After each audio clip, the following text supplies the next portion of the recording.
Assalamualaikum warahmatullahi wabarakatuh. Bagaimana anak-anak kabarnya? Alhamdulillah hari ini kita bisa bertemu lagi di mata pelajaran biologi. Tentunya dengan Ibu Anis. Anak-anak tahu materi kita hari ini apa? Ya, betul sekali. Hari ini kita masih membahas tentang sistem pencernaan pada manusia.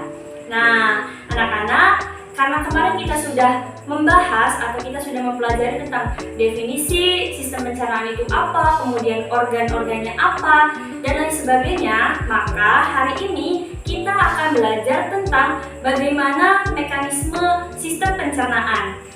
Nah, anak-anak, sebelum kita mempraktekkan bagaimana mekanisme sistem pencernaan melalui alat peraga ini, kita ulas kembali dulu. Apa itu sistem pencernaan?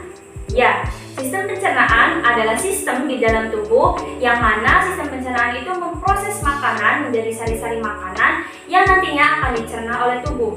Atau kita bisa definisikan sistem pencernaan adalah pemecahan molekul-molekul yang kompleks menjadi molekul-molekul yang sederhana. Proses pencernaan makanan juga kita bisa kategorikan menjadi dua, yaitu secara kimiawi dan yang kedua secara mekanik. Nah, apa sih perbedaannya? Secara kimiawi adalah proses pencernaan makanan yang dibantu oleh enzim. Contohnya adalah enzim amilase. Kemudian yang kedua secara mekanik. Nah, secara mekanik ini dilakukan oleh manusia yang dimana manusia itu melakukan aktivitas mengunyah, kemudian mendorong makanan, dan lain sebagainya. Nah, langsung saja anak-anak kita praktekkan melalui alat peraga ini bagaimana mekanisme makanan masuk dan diserap oleh tubuh.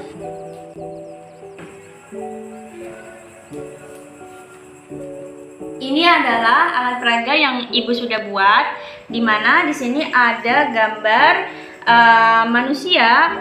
Nah, di sini kita lihat ada 3 jenis makanan yang nantinya akan diserap oleh tubuh. Nah, kita lihat dulu nih anak-anak. Yang pertama ini ada mangkok yang berisi makanan utuh. Nah, kita sering juga makan bakso, makan nasi, dan lain sebagainya. Ini makanan dalam bentuk utuh gitu.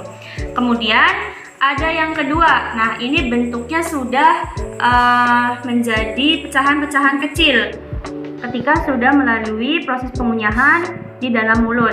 Nah, yang ketiga ada bentuk feses atau kita bisa lihat ya seperti ini.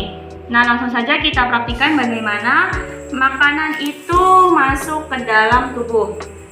Yang pertama, makanan itu akan masuk ke dalam mulut. Nah, ini kita geser. Makanan masuk ke dalam mulut ya. Kita geser.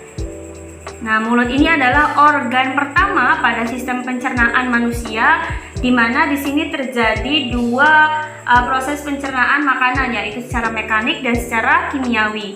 Mekanik, makanan ini akan dikunyah oleh gigi, kemudian ditelan. Nah, proses secara kimiawinya apa, Bu? Proses secara kimiawinya adalah yang dibantu oleh enzim amilase, di mana sari-sari pati akan berubah menjadi molekul yang lebih kecil, yaitu gula. Nah, makanan ini setelah dikunyah oleh gigi pada mulut masuk ke dalam kerongkongan. Nah, ketika masuk kerongkongan kita sudah bisa melihat bahwa berubah ya makanannya menjadi pecahan-pecahan kecil.